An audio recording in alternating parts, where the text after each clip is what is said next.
What's a Richard Potato? He's my favorite dictator. A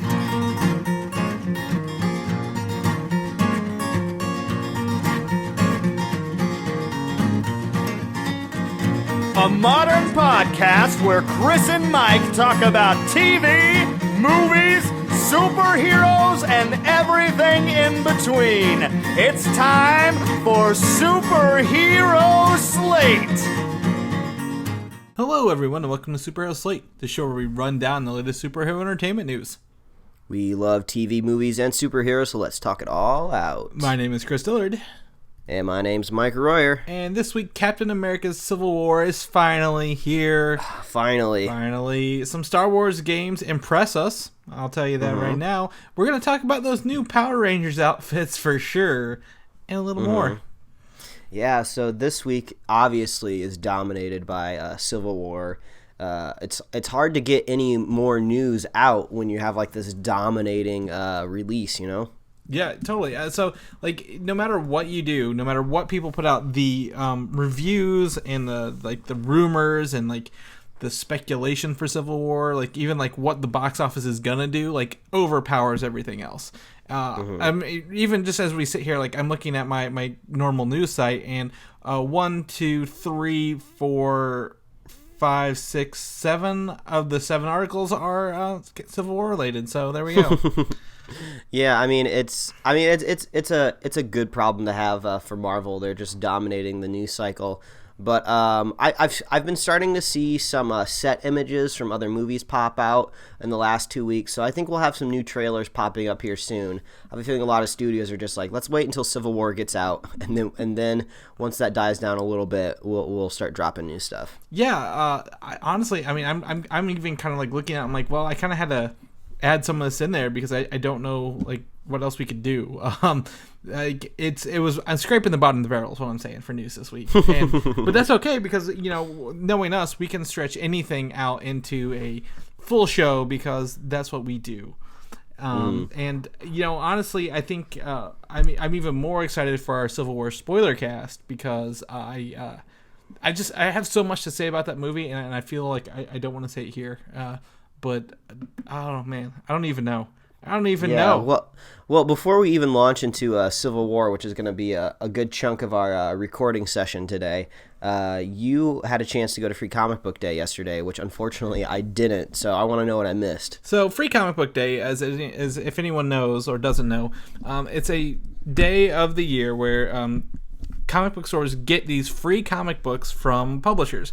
Now, it's not where you go in and just pick a book off the shelf and that's your free comic book, right? They have these specifically free comic book day prints, and the title's a little confusing about that, but that's okay. It's really cool. So most comic book stores have like really, really good discounts and deals on everything else in their stores, kind of like their Black Friday is what I would liken it to. And I was able to get there. My store opened at 8 in the morning, but I actually worked it with the store from like 7:30 to like noon 30, maybe even 1. I don't know. I lost track of time. It was so cool. We had a bunch of cosplayers show up, like really good ones too. But we took them down to the main intersection where the road is, and like had them stand there with like a sign and shaking the sign, kind of like, you know, the Cash for Gold people do. And so we had like a guy in a Joker outfit doing that, and it was really, really fun. And like that Batman and I guess Martian Girl Hunter, I guess is what her name is. I don't know how that works.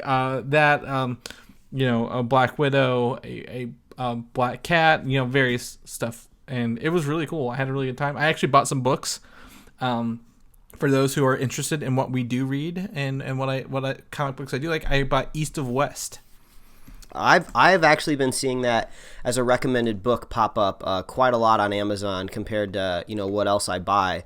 So it looks like it's good. The covers seem pretty engaging, at least from what I've seen pop up on Amazon. So I did buy all 4 volumes, but I have read them already, and I've got to say I really like it for those not looking for superhero stuff. And it's very self-contained, like in these stories, really good. So much to the fact one of the more recent books only had like maybe 5 lines of dialogue. The whole thing's a big action scene. And is done really, really well. It's really awesome. So if anyone's interested in East of West, all Image trades, the first volume, are only $10. So that's a good deal. That's a good deal. It's a good way to get you hooked. That's a good way to get you hooked. The other volumes are only 15, so I didn't feel too bad buying those either. Especially with, I think there was like 30% discount, so it was a really good deal. So if anyone else got to Free Comic Book Day, picked up titles, I know Marvel had their Civil War 2, like a lead in there. I saw some Doctor Who comics, some Sonic the Hedgehog comics. If you're interested, they always have those. A lot of comic book stores may still have extras left, so feel free to go pick them up and see what they have. So that would be my recommendation for Free Comic Book Day, which also falls on the same day as a Kentucky Derby, which is also run in Louisville, where I'm located. So it was definitely a huge day here for everyone, whether you're nerdy or not. So, man, it sounds like it. Yeah. Oh, and also at Free Comic Book Day, I found out we have another listener, Jason. I'm going to give a shout out to Jason. He talked to me there at the comic book store, listens to our show. Thanks for listening, Jason. We appreciate it more so than I could ever let you know. It's good to have a good listener and someone who found out about us through the comic book store. So. Yeah, thank you, Jason. Thank you to the comic book store. I love comic book stores. I don't get a chance to go into them enough, and just at the core of my being, I'm just kind of a cheap person, and I don't whip out my wallet a lot. But I always try to like buy something when I go into a comic book store, even if I really don't need it, just because I love going in there. You know, you're like literally the walls are surrounded by like nerdy things. The people like behind the counter are typically more nerdy than you'll ever be, even if you think you're the nerdiest person ever. And it's a really nice it's just a really nice atmosphere. You don't really come across a lot of like a lot of people that don't enjoy their job when they're working at a comic book store, you know, even if they're just like a part-timer. So yeah, I just love the feeling when you go into one of those little shops, and I'm gonna have to go into one soon. Man, I'm so mad I missed yesterday, but oh well, the comic books aren't disappearing, so I'm not too worried. Yeah, and a lot of those really, I guess my biggest complaint about Free Comic Book Day would be a lot of those books are inconsequential. Like they don't. Yeah, usually they don't. If you don't get it, you're not missing out on a whole lot. But I like to go again. The deals that day are just through the roof. So yeah, and I think almost every comic book store I've been to on Free Comic Book Day, they have some sort of like mystery grab bag. So it's usually just like a collection of like 10 random comics. So it usually like you're not gonna ever get around to reading all of them but it's just funny to see the weird, bizarre comics that you would never buy on your own. But now you own like these like weird one-offs of like Star Trek and like He-Man or something. And then sometimes it's kind of fun just to flip through the pages. And I went to Meltdown Comics in Hollywood for one Free Comic Book Day, which was really crazy because that's a really, really well-known comic book store out here. And they even had somebody draw on the brown paper bags that they put the mystery bags in. So I still have an illustration of I think a Speedy from the DC Universe on a bag. That's really cool. So yeah, just the people at your local comic book store are creative and they love what they do. So yeah, if you didn't get a chance to go out yesterday, go out next weekend, have some fun. Yeah, go check it out. So yeah, I mean it's great to have Free Comic Book Day on the same weekend as Captain America: Civil War, which will get us right into our news here. Yeah, that's some synergy right there. Yeah, we try our hardest. So Captain America: Civil War, we've seen it. Oh yeah, several times actually. This is something we both got to see multiple times before we do our spoiler cast. So initial impressions, Mike, just barring everything else, do you give the movie a thumbs up, a thumbs down, or what is your definitive impression without giving away too much of the film? Okay. Well, yeah. Before anybody freaks out, this is spoiler free. There will be no spoilers in this episode 69 of Superhero Slate. We save all of that for the spoiler cast. So if you've seen the movie, which I hope you have, go check out that spoiler cast after this. But yeah, when it comes to Civil War, so I saw it twice. So the first time wasn't the best theater going experience. I'll talk about that more in the spoiler cast. So combining both of my showings together, I have to say I really, really, really, really, really, really liked this movie. And I think that's the best way I can kind of put it. Like, I really wanted to love it. Like, I wanted to love it as much as I really loved Winter Soldier. And both movies are made with very similar DNA. They got the same director, nearly the same cast, with only adding extra goodies to it, which is awesome. So, like, there's definitely nothing wrong with this movie. So it's weird. It sounds like I didn't like the movie just the way I'm coming at it, but it's just I this is in the top like 4 for sure for me. But I when it comes to the Russo brothers, I thought that they did just a little better with Winter Soldier. So that's only saying praises for this movie, Civil War. So I know a lot of people out there are like putting this on the top shelf, their number 1 spot, super highly regarded. And I want to know what you think about it. So yeah, I think it didn't quite live up to the hype in my mind, but it's still an excellent high quality movie. So I guess this is my time to chime in here, and I've kind of left my review. I hadn't even written my review yet because I wanted to see it multiple times, and I've got to let it sink in because this is one of those movies that actually met / exceeded my hype levels for the movie. Okay. And the problem is, like, the only way I can review it and be very subjective is I have to nitpick. Like, you honestly like in the Spoilercast, I'm gonna have to nitpick things to find things I did not like or were problems. And the best way to see it, I'm going to tell you right now, is IMAX, because I watched it not IMAX the second time, and I lost so much. You lose so much screen, like you notice it, like it chops so much off. And I think it's a great indie note for Captain America. It's trilogy. I think this is one of the very, very rare cases where the third movie in the franchise actually is just as good, if not better, than the other ones involved. So it's been a straight line up. And honestly, I would compare this to maybe being even my Empire Strikes Back of the Marvel Cinematic Universe. Oh yeah, and they found a way to put a little reference to that in this movie too. That is true. That is very unrelated to that, but it would be my Empire of the cinematic universe. And if you want full details on why that is, so check out our spoiler cast. Yeah. So I think it was pretty obvious that people were gonna find out that we enjoyed this movie. So I mean, if I didn't like it, I wouldn't have saw it a second time. So yeah, I had a great time when I was in the theater. You definitely get different experiences depending on the crowd that you're surrounded by. I talked to a friend of the show, Quentin Parker, on Friday about his theater going experience, and he was lucky enough to go see it at the TCL Chinese Theater downtown in Hollywood. And he that's a great theater to begin with, and he said he was surrounded by like a core group of really big fans that were really cheering at the right parts. So yeah, I was jealous of him for sure, but yeah, this was just a great movie. It's really hard to go any more into that without really talking about specifics. So I guess people just tune in and stay tuned for the spoiler cast that you should be able to listen to right after this. Yes, and if you haven't seen it, please do immediately, because this isn't something you want ruined for you. So yeah, definitely check it out as soon as you can. And on that note, let's run by some box office numbers. Even though it's currently Sunday and people are still going to the movie, the estimated domestic total right now is $181 million, Mike. To put that in perspective, Winter Soldier made $95 million.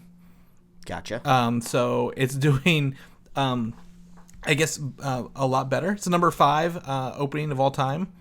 And it's only behind other superhero movies, both Avengers films.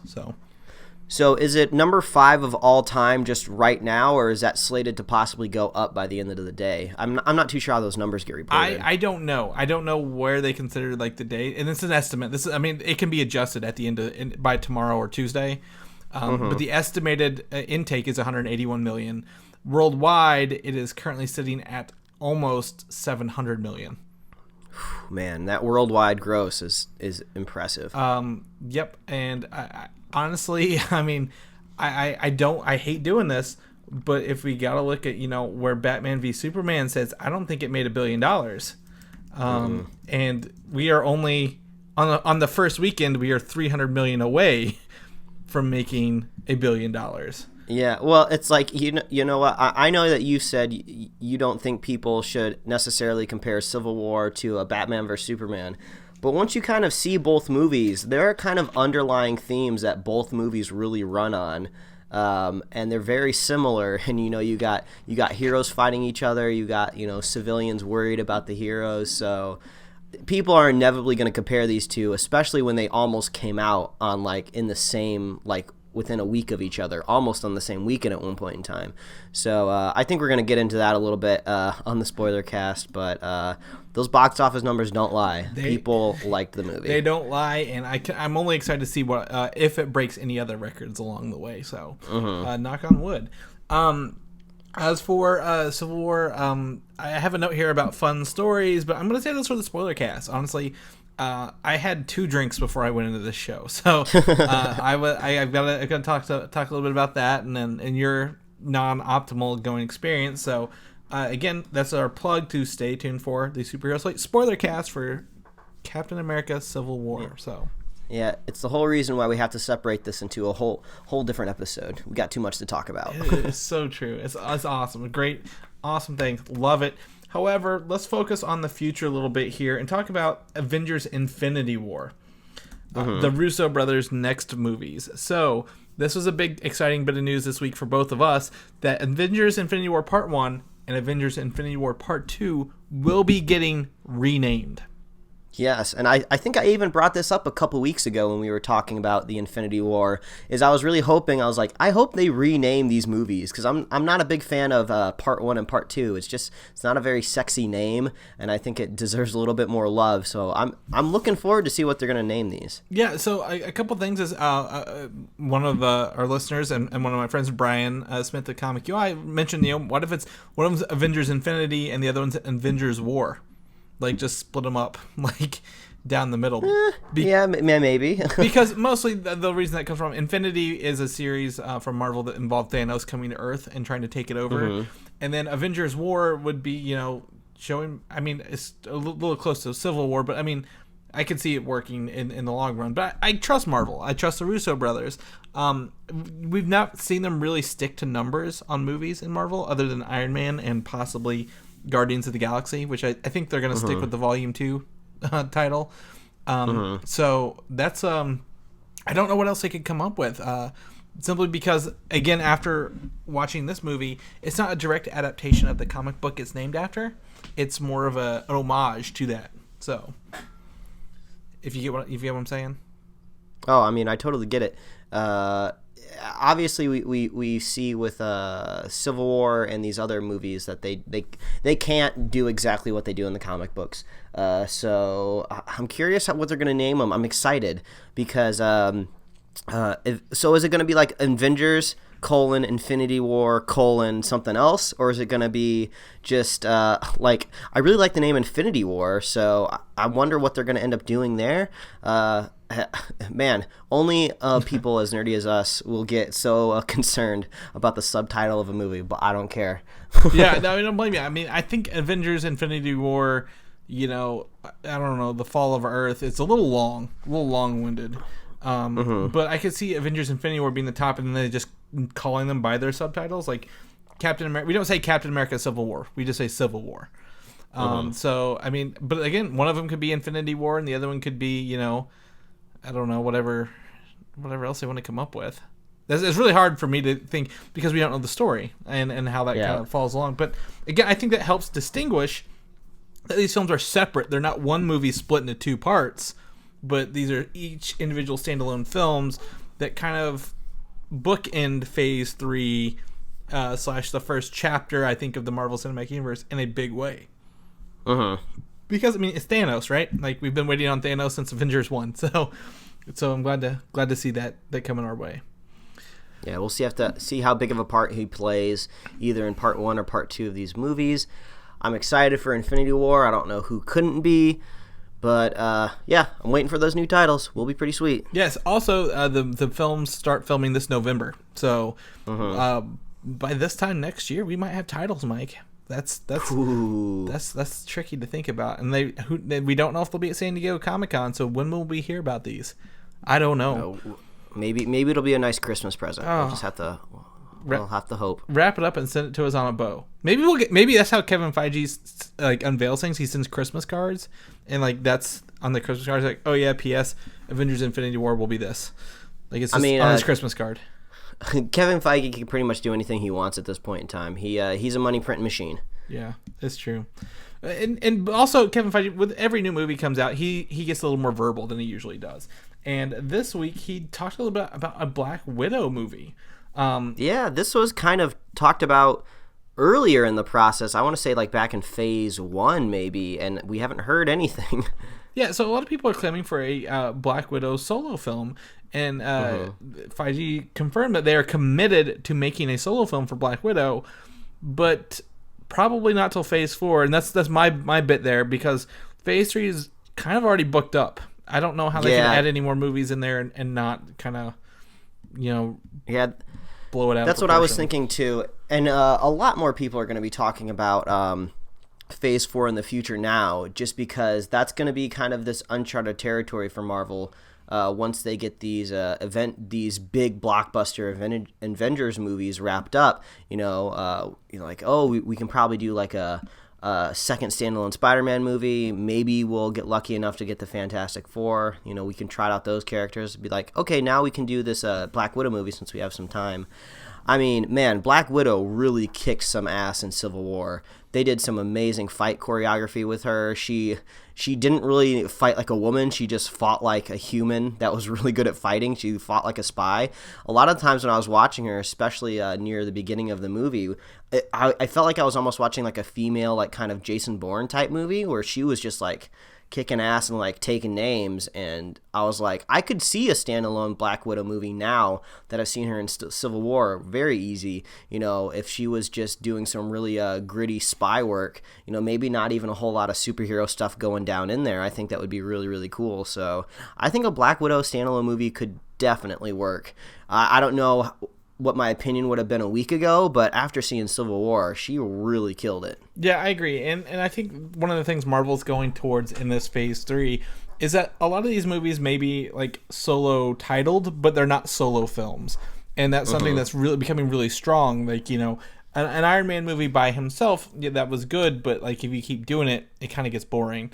And they've, like, even Captain America, we had almost an Avengers movie out of Captain America. Thor Ragnarok sees the Hulk, and so on and so forth. Ant-Man and the Wasp. I mean, so it might be called Black Widow, but I would like to see what other characters she brings into her fray and into that spy world, and maybe delve back into her Russian roots a little bit. We saw a little bit in Agent Carter, so maybe see that maybe come back to haunt her a little bit, and that'd be really cool. I mean, Nick Fury has to pop back up sooner or later, so but maybe if he doesn't be seen in the Infinity War movies, maybe he'll pop up and help Black Widow. But either way, she was kicking ass and taking names, and I want to see more of that. Yeah, totally on board with that. A lot of people are, and I just want to add one more thing for this. I was talking to someone the other day at work, I believe, or work somewhere, and their son, his favorite character is Black Widow. That's awesome. And he's really disappointed there's not enough Black Widow toys for him to go collect at the Marvel, like in the Marvel toy aisle. And okay, since you were talking about toys, I was like, okay, so Black Widow's his favorite hero, and he's not 14, right? Yeah. If he's 14, he might like it for a different reason. No, under 10, under the age of 10. Okay. I think maybe even like 6 to 7 range. And that comes from the Avengers Assemble TV show and the movies, and he just wants to get some Black Widow figures to go fight along with his other ones. They just don't make them. Yeah. And I'm like, wow, make them. That's normally you hear about little girls being sad about stuff like that, but like this is a whole different perspective. Like, maybe, I mean, if we remove the gender bias and what we think is right, like that's just really awesome. Like the Black Widow transcends, being like, I guess a role model for little girls, but being a role model for little children as a whole. So yeah, that's awesome. Blew my mind. But on the real, Black Widow's kind of a super secret spy. Maybe that shouldn't be a role model for anybody, because I think she's killed people before, but we don't have to talk about that in the movies. You and I remember Budapest very differently, so that's just all we remember about that. That brings us into our next point. The next female superhero role model that Marvel will probably bring to the fray is Captain Marvel. And the biggest rumor this week, we've talked about, the report was they are eyeballing a director and an actress, and that they have the same name. The newest report is that director Emily Carmichael is to direct this movie. She had an Instagram photo, I think, go up yesterday, 2 days ago, where she said going to talk to Marvel, but then she changed the caption to something else. And she has been the writer for Captain Marvel recently followed her on Twitter within like 24 hours of that same like post. I think that's pretty telling. That's, I mean, I know it's kind of like silly, like internet sleuthing, but like I don't know that. I mean, that's like smoking gun to me. Yeah, and then lastly, that brings us to our next point. The most rumored actress to play Captain Marvel is Emily Blunt. They both have Emily as their names. Sounds like a match to me. Yeah, I think that works. I mean, Emily Blunt was she was pretty amazing in Edge of Tomorrow. She's definitely a badass if that was a way that you wanted to say. So I think this duo might work out pretty well. Little known fact: Emily Blunt was up for the role of Black Widow in the early talks of Marvel, but she turned it down, and leading Scarlett Johansson to be the role. So I think I would imagine she turned it. Yeah, I would imagine she turned it down because probably back then Marvel was a little untested. She was just like, why do I want to crop up in an Iron Man movie? I'm gonna go do all these other things and make my career legitimate. But now everybody in Hollywood is just like, oh, how much did Civil War make? How much money did that movie make? Some of that Marvel money, as you like to put it. Getting some of that Marvel green. So a little bit about Emily Carmichael. Again, she's a relatively unknown, but she's written award-winning essays. She's had scripts optioned for films. Like she is like very talented, very creative. She did a Penny Arcade animated series back in like 2011. She was in charge of that. I love me some Penny Arcade, and that's some nerd cred too. If she was involved with that, I'm sure she had to know a little bit. Yeah, and then she's done some award-winning short films as well. So she's got. I think this is one of those things where Marvel takes these indie directors and kind of says, we have a great support system in place for people who direct the action scenes and help the writers, and we can handle all the big stuff and let you focus on doing what you do best, like making this movie.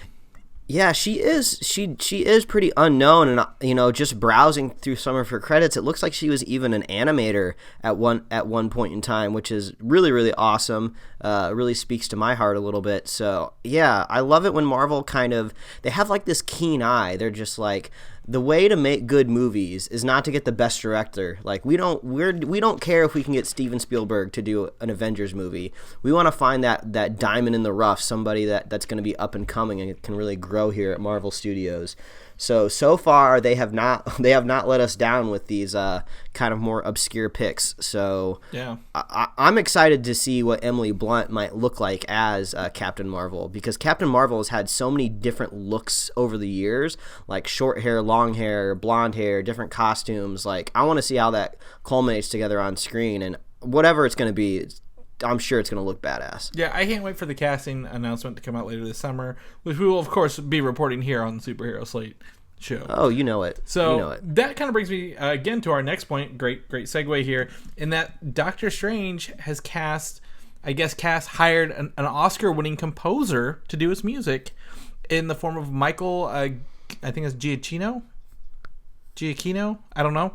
Either way, he did Inside Out, The Incredibles, Jurassic World. This guy has got a long history of I guess musical scores that people know and love, and I think he's a great addition to Doctor Strange. And we may not know him as regular moviegoers off the top of our heads, but it's great to have somebody in there who knows what he's doing and will probably get us a very magical wink score for the film.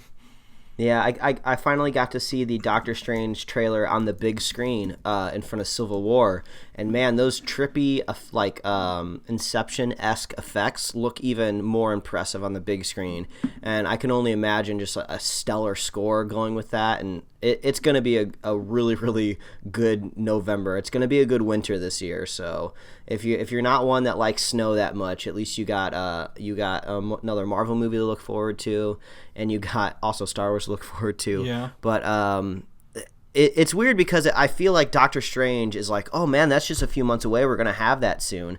But when I was walking in the Civil War, I realized, man, the last time I saw a brand new Marvel movie was close to a year ago, with Ant-Man. So we have these super long stretches, very, very increasingly shrinking. you know? Yeah. So it's a good problem. Yeah, we have 6 months till the next one, which is crazy to think of. And again, back to the news here. The guy who's doing the music, he did the first 2 Star Trek films, the Abrams one. He did Super 8, Ratatouille, Mission Impossible 3. He's worked with J.J. Abrams a lot, and that might have been his call in through Disney. So I'm really, really excited to see, or I guess listen to how he makes these trippy visuals, and maybe he gives us some different music, a little, I guess, quote unquote trippier music, but not quite so much dubstep as we might quickly associate with it. I don't know. It's just one of those things like you don't think about a lot, but I've really been listening to this Civil War soundtrack myself, and I really enjoy it, and how I believe I forget the name of the guy who's involved in it. I forget his name. I feel bad. It's like I want to say Hugh Jackman, but it's Henry Jackman. There it is. Henry Jackman, not Hugh Jackman, even though Hugh Jackman could probably do it. But I really like the soundtrack for the Marvel films. I just really like listening to them on my own and on my drives back to and from work sometimes. All right, well, bring it on, Michael G. We're looking forward to it. Michael G. That's a great way to call him that. Thank you for doing it. That's how you get around it, man. That's how you get around pronouncing that Italian last name. You got me. Thank you. All right, so we got 3 bits of Star Wars news, Mike. Do you want to hear some Star Wars news? Yeah, let's see what we got. Okay, first off, in generic Star Wars, there's a video game announcement, and there's a Star Wars video game coming from Respawn Entertainment, who is in charge of the movie or the video game Titanfall on Xbox One and I believe PC as well. Titanfall was really one of those. It's a good first generation game, really really good one to play. I didn't play full price for it, I think, but I really like playing it. I don't know what the game looks like, but if Respawn is making it, that means it's probably going to be a higher class title, not like a mobile game. So as quickly as Star Wars Battlefront faded from our memory, which is sad because it's a fun game, it's just replay's not that good. I'm really excited to see maybe what Respawn can do with it, which also brings us to the note that Stig Asmussen, Stig A, as Mike would tell me to say. He was he's the director of the God of War games, is in charge of this game. Well, it sounds like Lego and Disney have pretty full pocketbooks to hire good video game people. So I don't know where you got Lego from that, but okay. Guess because our next bit of news is mixed in with Lego. I'm confused. Anyway, I've been out of the video game, as one would say, for a while now. But man, if a really enticing Star Wars game could bring me back in, I'd be excited. Yeah, well, this is all a big ploy, really, to get you to buy a new generation console, as you may frequently see via text messages. Either way, I like seeing Star Wars video games. Just for a little plug here, for Xbox One owners, the previous Star Wars Force Awakens 1 and 2 are now both backwards compatible on the Xbox One. So feel free to play those. And I just like Star Wars games, and I want to see Marvel's games on consoles. Like I want a good AAA Marvel game on console, and I don't think we're gonna get one. But so I gotta kind of live that through Star Wars right now. Yeah. Which does bring us to Mike's point that he wasn't paying attention about a minute ago. Lego Star Wars. Legos. I like Legos, man. The Force Awakens. We've talked about this before. They got a new Star Wars Day trailer. Star Wars Day was last week. May the 4th be with you, right? Am I right? Oh, you're right. I'm you're right. So right. I'm always right. This trailer kind of breaks down a little bit what this game's going to be about. It's not just a retelling of the movie, which I thought it would be, which really was didn't have me excited. However, there are tons of new stories being told in this game, and they're all canon. They are all in the Star Wars universe now, such as how Poe Dameron rescued Admiral Akbar. Okay. Okay. You can hunt Rathtars with Han and Chewie. So how did they get those Rathtars? And again, C-3PO's red arm that we learned about in a comic a few weeks ago will be told in a Lego form. I mean, I think that's kind of cool. They're putting a lot of stock in a Lego game that people are going to want to find these stories from a source, that's not as quick to get to as just clicking play on a movie or something like that. So they're like, hey, people will put in the effort to see more of these stories, because like with C-3PO's red arm, some people probably didn't even really connect 1 and 2 when they went to see Force Awakens. Like, oh, he has a different colored arm. Oh, I don't care about that. But some people out there really do. So I guess this video game will hold true. Yeah, so I guess the point is, like, Lego Star Wars is essentially the first Lego property games that kicked off the whole thing that got us, some really good ones like Lego Marvel, but also some really bad ones like Lego Indiana Jones that we really need. Sorry, superfan Jim, if you really like Lego Indiana Jones. But the point is here, I think the variety here, they're not retelling just the movie, is what really is drawing me to Lego Star Wars The Force Awakens, and how I can learn a little bit more and see what we can do in those games without really using the Force. Yeah, I just like that they're holding true to canon. They're just not making shit up, as some people would say. Yeah, they're like, we're gonna hold true. We're gonna do something that's real and grounded in the universe. So they don't have to do anything too fantastical to make a Lego game awesome. That's right. So yeah, Lego Star Wars Force Awakens. Watch the trailer in our show notes, and then tell us what you think. Next up, Han Solo's solo film. That's right, Han Solo movie. The reports are, and I'm going to take this as a rumor, but these reports usually turn out to be true, that Eldon Ehrenreich has reportedly been cast as young Han Solo. Yeah, well, I mean, at least looking at his IMDb page right now, he is listed as the actor for the Untitled Han Solo Star Wars anthology film. So I don't know if that could possibly end up changing. I would say this is a very, very strong rumor. But usually when this stuff gets announced, there's usually a bit of fanfare behind it, at least from the official source. So all we can say right now is we'll probably get some sort of official announcement soon. Yes. Probably once a contract is signed. So the only movie I've ever seen Eldon in is the Hail Caesar film, the Coen Brothers movie that recently came out. That movie blew, to be honest. And in my opinion, I hated that movie. Like, I didn't hate it, but like that was the most unimpressive film I've seen in a very long time. And but Eldon was one of the standout roles in that movie. He every time he was on screen, he was worth watching it. So I'm really, really, really excited to see him like be this role, I guess young / Harrison Ford or Han Solo, whichever way he wants to take it. And I want to see what they do with this movie. I'm excited that there's a lot of unknowns, but I trust this actor, so I give him my endorsement. Yeah, but I mean, looking at the guy, I wouldn't necessarily say he's like this spitting image of him, but I could kind of see myself not being too worried about the looks. I mean, he's close enough. It's not like he's like a blonde-haired surfer or anything like that. It's not like anything egregious. But I think this is close enough for me to not have to worry about, like, I can't imagine this guy being Han Solo. So obviously the big trial will be once they put him in some sort of costume and take some official photography to let it out. But yeah, I'm excited to see what that's going to look like. Yeah, or they can. I mean, I guess whenever people say, "Oh, he doesn't look like it," well, I think of the movie Looper, where they made Joseph Gordon-Levitt look like his future self. I can't even think of the actor's name. I feel bad. He was in Red. Bruce Willis. There we go. It looked like Bruce Willis, like with just a little bit of prosthetics, not a whole lot, but like. Yeah, I think it was just a little bit of chin, right? I think that's what they did. Yeah, and like maybe in the eyebrows a little bit or the nose. Either way, they can make him look closer if they need to, but I don't think it won't take me out of the movie. So good job, Eldon. We'll see you in your Han Solo movie, and whatever it's going to be called. So that brings us out of Star Wars and into the X-Men news. And this is a little bit of stuff you guys may want to be looking up here as we kind of go through this, because there's a lot going on here. So they have a New Mutants movie coming up. We talked about this before. Josh Boone turned in the second draft of the script recently, but then he took to Instagram to reveal, I guess, the lineup of the characters in his movie by tweeting images of each one of these characters and then using the hashtag New Mutants under all of them. Wow. That's surprising. He's just like, yeah, I'm gonna go ahead and get this out there right now. Yeah, so we had some New Mutants artwork, I believe, a few. It might have been X-Force a few months ago, and some of those characters kind of bled into here. So first off, we got Wolfsbane, and we reported that maybe she'll be played by Maisie Williams of Game of Thrones fame.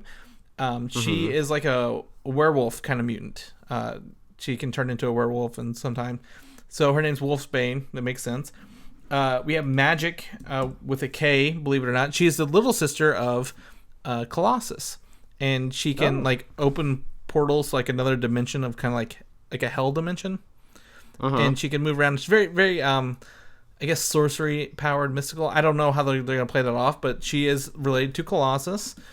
Third, we have Mirage. Mirage is a Native American mutant who has the ability to kind of like manifest people's dreams to life. I believe in the Days of Future Past there was the I think her brother was in the first one. I can't think of his name. He was the stronger guy with the longer hair in Days of Future Past. And I feel bad. I'm horrible with names, mostly because I'm so excited from Civil War still. Well, I mean, it's all right. I mean, in the mutant universe, there is basically a limitless amount of them, so no one's gonna blame you if you can't keep track of the one bizarre mutant that has that one power that you saw that one time in that one issue. So I mean, he was in the movie, so I mean, she's got a little bit of relation to it. But like I said, her abilities, she can like manifest things like dreams to life or thoughts to life. So that's cool. Next up, we got Cannonball. Cannonball has the ability to like fly, like shoot off like a rocket and like fly around. He it's big in the. I know him from my comics in the new Avengers recently. I like him, and he kind of goes along with Sunspot. Sunspot was also in Days of Future Past. He was the flame body guy in the future who would shoot flames at the Sentinels. So they've already used Sunspot, but that doesn't mean they can't use them again. And lastly, Warlock. Warlock is a very interesting looking mutant in that he is part of a species called the Phalanx. And but he's got like these weird, goofy kind of like eyes, kind of like the paperclip person on Microsoft Word. His eyes look just like that, and he's very techno based. He's a extraterrestrial mutant more so than a Earth based one. So yeah, I think most people, if they were to see him, they would kind of be reminded of like, oh, this kind of resembles a Groot-esque stature of a character. Yeah, almost very Groot, but like if Groot was instead made of like microchips and like wires, and instead of like a tree. So Warlock is definitely probably the most surprising of the arrivals too, simply because he is from space. But whatever they want to do with him, that's fine. I don't care. But these are possibly our 6 new mutants, which puts me in a X-Men First Class kind of mindset. It's that I mean, this is pretty bold. Usually you would think if they're going to come out with a new Mutants movie, they would get a familiar mutant in there somewhere to kind of familiarize the audience with what's going on. But they're just like, no, man, this is called New Mutants. We're giving you new mutants. We don't care if you're comfortable or not. Yeah, and one of the new mutants that we have seen so far, I guess, is Negasonic Teenage Warhead from Deadpool. So this might be an older class, maybe a newer class. We don't know where it's set, but that's really cool that they're gonna have all these people with different powers and different abilities, and probably a lot of like teenage drama. If I'm a bet man on where this movie fits, kind of come together and do an X-Men movie. So kudos Fox for being bold and brave and going out on a limb there.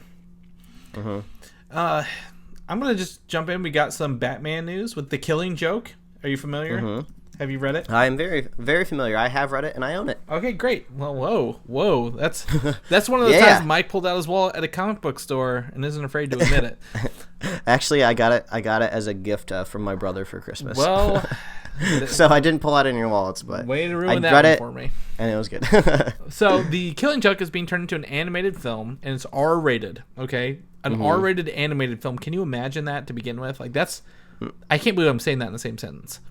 But it's releasing August 2nd on film. So yeah, there is a trailer out there already for it. Have you seen it yet? I have a little bit of it. I've kind of avoided a little bit. I like DC animated stuff. Some of my favorite animated stuff are DC ones. Actually, The Green Lantern First Flight is one of my favorite DC animated films. So I'm really excited to see what they do with it, but I want to wait a little bit and watch the full thing without getting too much into it, because I know the book. And I know where it says. But we also have Mark Hamill returning as the Joker. And I can't think of his name, but it's the Batman from the animated series doing Batman's voice. Man, you must be caught up in a fury of Civil War and comic books because you're like, I can't remember that guy's name, but yeah, he was in the thing. But if you get a chance to see the trailer, I don't. It makes me a little worried. Not because I don't think that they're going to adapt the book well. From the trailer, it almost looks like they're going to adapt it like page by page, so that makes me excited. But the quality of the animation is leaving some people a little confounded. It looks like they almost went a little on the cheap side making this movie, whereas I've seen, like you've said, other DC animated movies that look really, really beautiful. So I don't know if they just happened to pick some bizarre scenes to focus in the trailer, but I guess we'll just have to wait till the whole thing's out. Usually you think animation's kind of all on the same level, and it doesn't look like it necessarily with this trailer, which is unfortunate. My only thing that would be, since it's an R-rated animated film, maybe they had to cut the budget back a little bit because they're not going to sell to a wider audience. Yeah, possibly. That could be it. Because a lot of those DC animated films I see kids buying and watching. So you got to be over 18 to buy this one, right? So yeah, I guess they might be a little worried there. I mean, it might be, in order to get this R-rated, it might just have to be a little cheaper on the animated side. But like you said, we're getting Mark Hamill, Kevin Conroy, there it is, voice of Batman. So either way, it's a cool project. I will say that it's a cool project, and kudos. Yeah. So yeah, it's a bold step for an R-rated animated film. So I'm glad DC is not shying away from it. Which brings us to our next movie, which has an R-rated version coming out pretty soon, with Batman v Superman / Justice League.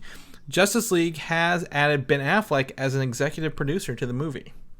Yeah, and I think that's kind of one of those just Hollywood moves where it's just like, hey, Ben Affleck, we appreciate the work that you're doing. We're just going to give you some credit on this movie. So, even though I kind of want to shoot that down a little bit and tell you what the real report is on why this happened. All right, what's the real report? Because when I saw that he was going to be an EP on the movie, I was just like, I don't care. Yeah, it doesn't matter. I didn't either. I'm like, okay, whatever. Like, that's not a surprise, right? They like Ben Affleck. But him and his agent are both pissed at how Batman v Superman was received critically. Okay. Okay, and they're giving him, Ben Affleck, more power over this movie in the post-production and the pre-production roles. I mean, that makes sense. I mean, Ben Affleck has ground to stand on. He has directed phenomenal movies in the past. He was basically the only likable part in Batman vs. Superman. So I'm pretty sure he can be like, hey, everybody, shut the fuck up. I know what I'm doing around here. You do not know what you're doing. So give me that EP credit and shut the fuck up. I mean, executive producers normally do nothing. Stan Lee's an executive producer, right? And he usually just shows up for a few seconds and says a line or two in a movie. But this one, he is working with his writer, Chris Terrio, to make the script better at the beginning right now, like smooth it out, make it a little more streamlined. And he's going to have a bigger hand in the editing role on how the film's edited, since, again, my complaint on Batman v Superman is the editing was just poor. From a filmmaker's point of view, it was horrible. So they're giving them this EP credit probably as a goodwill thing, like, hey, don't hate us, we're sorry. Yeah. Here's some of our offerings to appease you for this next film, so you don't run away before we do your movie, which is also another report. He was mad that his solo movie was reported on before all the negotiations were done in place. Yeah, I mean, I totally get where he's coming from, because I'm sure he signed a really big, nice, juicy contract, and now he's basically stuck at Warner Brothers. So he's like, if I'm going to be stuck here, we're going to do things my way because you guys are not putting out good product. And he's basically going to be our only hope for Justice League, because it's just Zack Snyder all over again, basically same cast. I don't remember the writer off the top of my head, but I would assume if it's Zack Snyder again, it's probably going to be similar writing team. So Ben Affleck, you got to save us, man. Give us a good Justice League movie. Right, and kind of maybe he could be our quote unquote Joss Whedon for the DC cinematic universe in its early phases, where Joss kind of helped guide along with it. I believe Justice League was also pinned by Chris Terrio, who came in after David Goyer wrote Batman v Superman. So I think we're okay. I think we're going to be okay. I think Ben Affleck could right the ship a little bit more than we initially thought would happen. So I hope so, man. I hope so. Knock on wood. All right, let's do this. Okay, and we're gonna get to the last bit of news here. We got a few minutes left. Let's talk about this. Irredeemable is a comic book series written by Mark Waid, who writes the Avengers, very well outspoken, very well known writer. He wrote this series, and it is now being optioned for a film, and it will be directed by Adam McKay of Anchorman fame. He worked on Ant-Man a little bit. He elevated himself, I guess, a little bit more with The Big Short. That was nominated for an Oscar. I haven't seen it yet, but he seems to have the stretchy arms that could reach into different genres of movie. Yes. So a little bit about Irredeemable, real quick. Irredeemable is a story of a Superman-like character called the Plutonian, who one day just snaps and becomes the world's greatest supervillain. Okay, and he floods continents, kills people, and then his former allies, called the Paradigm, are the only ones who can try to stop him, while also running from his godlike rage. And as they kind of uncover the secrets and find a way to stop him, they got to figure out what made him snap, and what happens to the world when its one and only savior kind of betrays it. So, I see. Irredeemable. I like Mark Waid. Irredeemable also had a companion series that ran alongside it, which I'm not going to recommend, but Irredeemable. Mark Waid did a great job with Irredeemable. So if you guys are interested in reading a comic book like that, feel free to do it. It's a little more evil Superman, I guess, is how you look at it. So when you were describing it, it kind of reminded me a little bit of Hancock in the way of basically a superhero kind of going outside of his social responsibility, basically to a much more of extreme and Irredeemable. But it sounds cool. I think going forward, studios want to keep making superhero movies because they make tons of money. But obviously, the big guys are already taken up. So hey, let's head over to Boom Studios and see what they got going on. Yeah, Adam McKay. I mean, again, I thought he'd want to play a bigger part in Marvel since he's worked with them for a while, and Ant-Man. He did a great job with Ant-Man, kind of pulling that out of the shitstorm we heard it was. So I'm sad to see someone else got him, but that's good that he's in charge of a movie on his own. So good job, Adam McKay. We know you're listening. He makes good movies. He does. Speaking of people who sometimes make good movies, Russell Crowe in The Mummy. He's been cast in the new Mummy reboot as Dr. Jekyll and Mr. Hyde. Okay. That's something. So this, the only thing I can think of when I think Dr. Jekyll and Mr. Hyde is the League of Extraordinary Gentlemen movie, which was very, very poorly received. But this kind of lends credence to Universal making a huge connected, monster universe. And we've got the Mummy, Invisible Man, and now Dr. Jekyll and Mr. Hyde. Yeah, I've never been so interested in a movie. Like, I would not say I'm excited for this, but I'm just so interested in it because it's such a weird kind of thing to do. It's just like they're taking these basically monsters that I feel like that have been in pop culture since the beginning of time, and they're like, let's just throw them all together. Let's just make this crazy soup and see how it turns out. And I really like the idea of Tom Cruise being in it too, because that just even puts more credence and to the movie. So I think this is just going to be a fun time, I'm hoping, because I like the feeling that I used to get when I would go see like the Mummy movie. Obviously Brendan Fraser's not involved and it's a whole different type of thing, but I kind of like that older, what is that, like 1920s type of feeling. Yeah, like the old like creature from the Blue Lagoon or whatever kind of thing. Yeah. I kind of like that vibe, so I'm really interested in how this franchise is going to turn out. So we're gonna keep talking about it in the future. I don't care what anybody else thinks. I think it's interesting. Well, I think this is kind of like one of those like Universal, like we got nothing to lose. Like we're just gonna do what we want, and those are the movies that usually come out and surprise you because they're like, we're just making what we want to make. We're not making anything to break records here. So. That's cool, and that brings us to our next point. Another Universal monster film has received a release date in 2019, which I'm guesstimating is Johnny Depp's Invisible Man. Maybe. I'm kind of curious how you make a modern day Invisible Man movie. I would think that maybe you would incorporate it around some sort of heist or something like that, to put the powers to good use. Because the last time I saw a movie focusing around an Invisible Man was Hollow Man. Wasn't that Kevin Bacon? Oh, it was Kevin Bacon. And I don't remember much from that movie, but I remember he was like sneaking in the bedrooms with women like changing, and I was like, okay, well, I don't think we're gonna see Johnny Depp doing that. That's a little creepy. So I don't know, an Invisible Man movie, sure, whatever. A fun fact, in the League of Extraordinary Gentlemen comic book series, Mr. Hyde killed the Invisible Man. So, okay. That's how all this news comes back together right here. It's all related right there. Oh, well. All cyclical. So let's talk a little bit about something we mentioned at the early in the show. We don't have to talk a lot because, again, we mentioned this, but the first look at the new Power Rangers. Yes. So this is crazy. So two things come to mind for me. Number one is I don't know if you saw the G.I. Joe reboot, The Rise of Cobra, the first one, but at the end of that they get these super suits that let them run really fast. This looks like those suits. Okay. A lot of other people have been saying they're very Iron Man inspired. Yeah, I mean, it's kind of weird. So I would say the most iconic part of the Power Rangers costume is kind of that weird face, the helmets, the weird mouth part. So it's kind of a weird thing to see these high-tech suits and then these like weird molded mouths because it looks like they're kind of serial killers. Because that's the kind of weird plastic mask someone puts on before they cut off your eyeballs or something like that.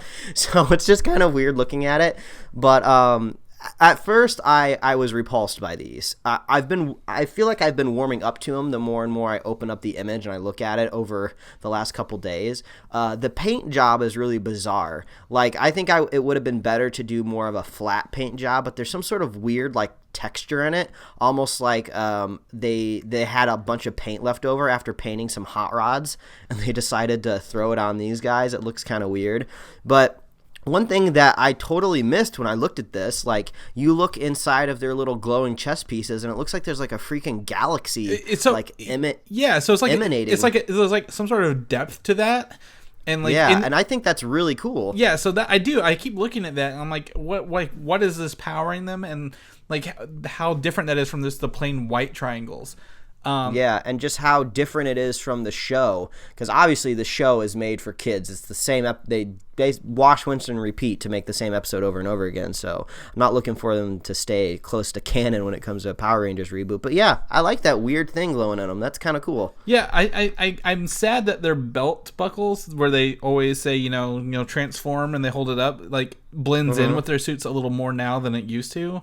Because it's like belly button height now. The Morpher was very like iconic to me growing up, and their coins. But I don't hate this, but I'm not a Power Rangers diehard. We weren't going to be worried either way. It's better than I thought it could have been. But I think the women with how their boobs stick out is a little weird to me. That was definitely controversy when this came out. Yeah, they got the boob plates, and they also have wedges. They have high-heeled wedges to them. So, I mean, I didn't even notice that. Oh my God, they do. Yeah. So I don't want to say that you can't give a female heroine boob plates, but I think this is a little excessive. Like, I feel like the boob plates are even a little bit bigger on the Yellow Ranger, so they're like, oh well, the actress has bigger boobs, got to make room for boob plates. Well, I don't know about that. What I am impressed with, though, that the Yellow Ranger is no longer the Asian stereotype, and the Black Ranger is no longer the African American stereotype. They mix it up so we don't know who's under here. I guess that's true. But what I'm really waiting for, and why I keep reporting this, is because I want to see the new Zords. I want to see their big monster robots that form together into one bigger monster robot, because these are based on prehistoric animals, which were really cool, and I want to see what the Zords can look like, and I think that's going to be our next reveal, is the Zords. So. Yeah, it's got to be. So either way, we weren't really invested in this property, so I can't imagine people out there are really invested in Power Rangers unless they're little kids, and then the little kids don't give a shit if the girls have wedges and boob plates, So we'll have to see. This is definitely not a movie I'm seeing on opening weekend, unless the trailer just blows me away. If you guys have any strong feelings on Power Rangers, let us know, because I would like to hear what everybody else thinks. So we can talk about that. Lastly, we got some Assassin's Creed images that launched this weekend, and I want to share these because Mike and I, we always talk about how video game movies are destined to fail, and we don't want them to fail. Warcraft actually had a trailer before Civil War that made me a little more interested in it than I ever thought I would be. Wow. And I'm surprised. Yeah, and Assassin's Creed is this winter as well. I believe it's November range as well. Yeah, somewhere in there. So we have a look at Michael Fassbender as Callum Lynch in what looks like to be present time. He's either about to go under the a death penalty or some sort of experiment. Yeah, it looks like the date that he's going back to is above his head. So yeah, and that brings us to the next image, which shows him in what appears to be 1759, fighting some people on a street with some spears and swords and maybe crusade. It looks like Crusade era people. Yeah, fighting. Yeah, you can kind of see that Crusade cross maybe on the shield. I mean, he looks badass. Michael Fassbender is the man. People, I love what he's been doing lately. The X-Men.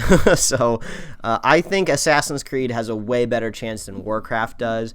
But hey, we got Tomb Raider coming out soon. I've heard some rumors from friend of the show, Quentin Parker, about a Splinter Cell movie. I haven't seen anything pop up yet on the news site. So yeah, they're gonna go hardcore into these video games soon.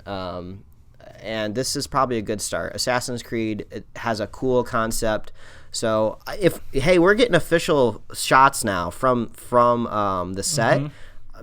A trailer soon, right? Well, the movie's coming out this year. 6 months. I expect a trailer, possibly tied with X-Men, another Michael Fassbender property. I think that would make sense. That would be the week I would put it at. And also, what I just want to add one more thing about Assassin's Creed is this movie is in the continuity of the video games. So he is one of the patients that they tested on sending back to the past before the main character in the video games.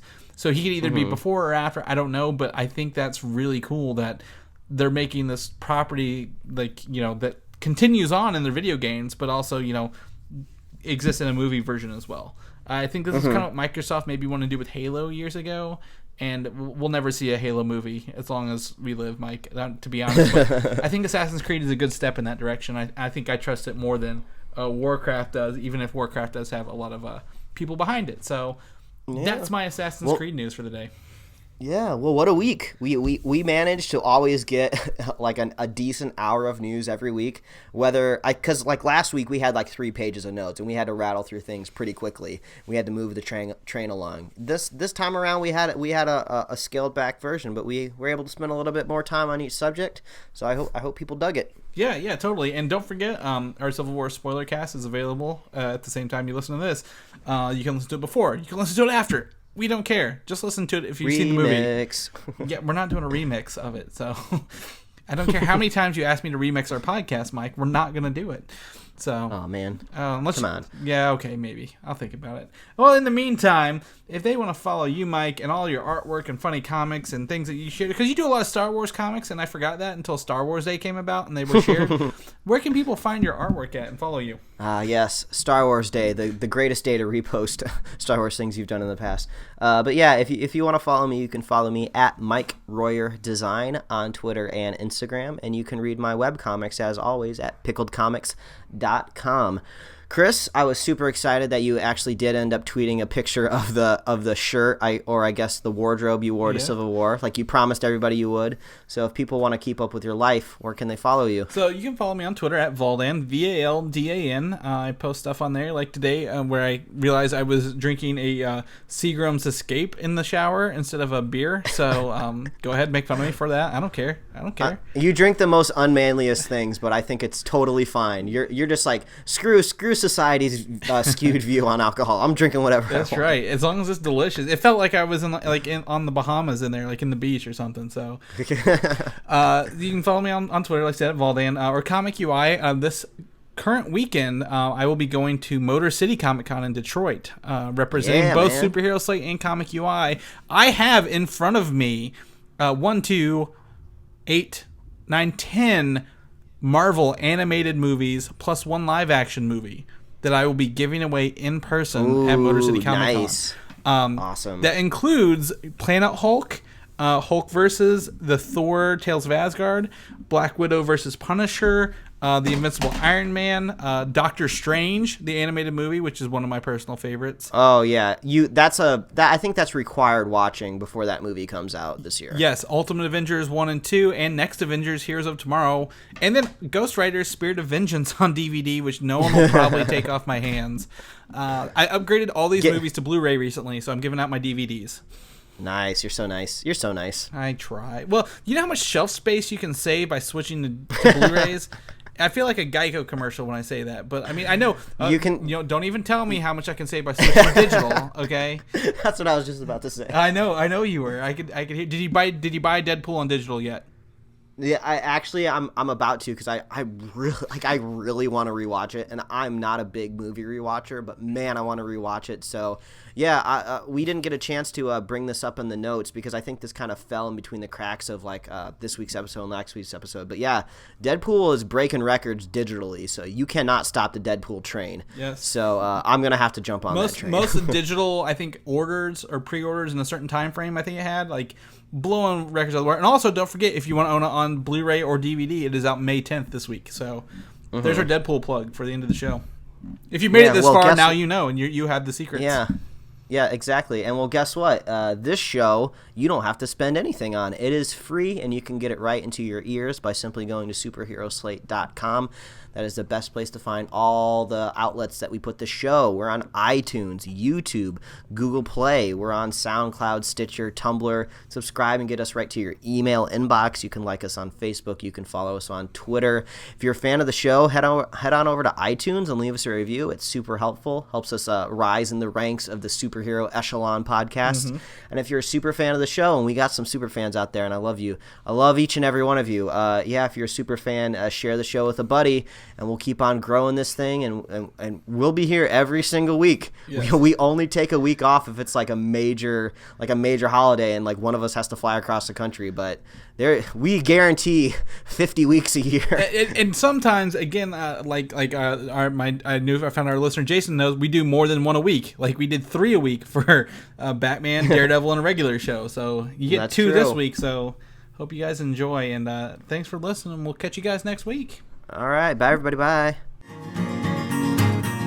Thanks for listening, and don't forget to subscribe. Junk it real good.